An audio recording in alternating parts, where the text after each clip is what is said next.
önce benim çocuğumun hayalini çaldılar.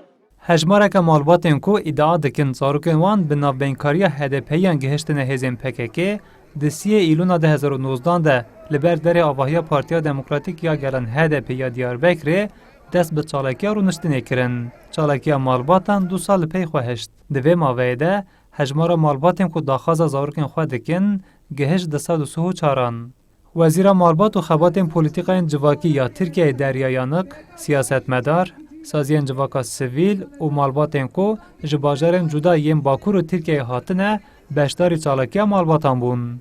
Diyarbakır annelerinin direnişi. Ew çalakiya malbatan tekoşîneke gelek wa tedare. Çalakiya malbatan heviyê dide û hîn zarokên wan li vê digerin. Ji xwe ew heviya me ya jî wê tekoşînê bû. Heta ku ew malbat bigihîn zarokên xwe, em ê piştgiriya wan bikin. Ez bang li sazî û rêxistinên parastina mafên mirovan yên navdewletî dikim ku ew jî piştgiriya tekoşîna malbatan bikin.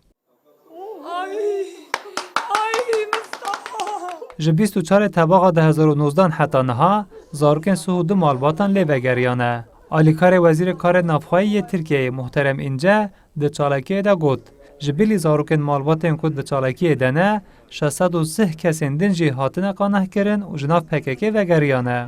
Wezîrê Berê ya Ajaldarî û Kiştûkalî Mehdi Eker got.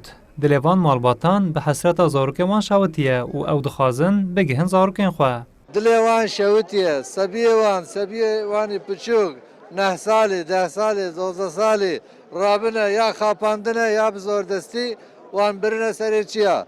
Evan dayika, van rebena, van malbata dixwazin ku bigihîjin zarokê xwe. Ev PKK neyarê Kurda ye. Neyartiyê bi Kurda re dike, ne bi ti kesî din re.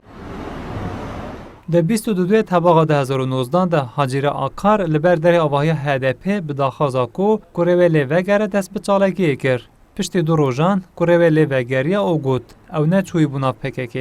Di 3 îlûna 2019 de çalakî berfirehtir bû û hê jî bi şev û roj berdewam dike. Aşıqê barişî jî em aşıqê hemû tiştê jî. Me divê zarê me bînin teslîmî mekin. Ewan kirine qehr dilê me naderkevitin. Şev rojê Xwedê jîgera me dişewitin. از وانت ساعت استفاده از کلی خواهد بهت خواستم ایشا یونان خواستم صاحب از اولاد خواهد خواستم اما 8 سال آرزو میشوه تیشتا که جن نزانم امو ما بیا بارش بید او بلانی بمرت بیا رابع عالم میبا اولادم 8 ساله چیه üniversitede بخوند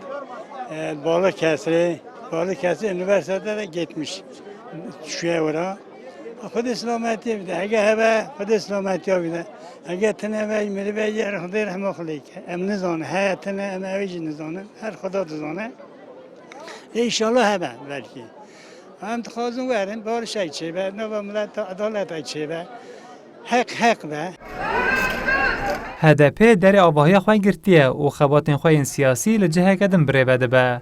Siyasetmedarên HDP dibêjin wan jî xwestiye ji malbatan re bibin alîkar. Lê tiştek ji destê wan nayê û divê malbat zarokên xwe ne ji HDP, ji dewletê bixwazin. Malbat tînin ziman, heta ku bigihin zarokên xwe dê bi şev û roj çalakiya xwe berdewam bikin.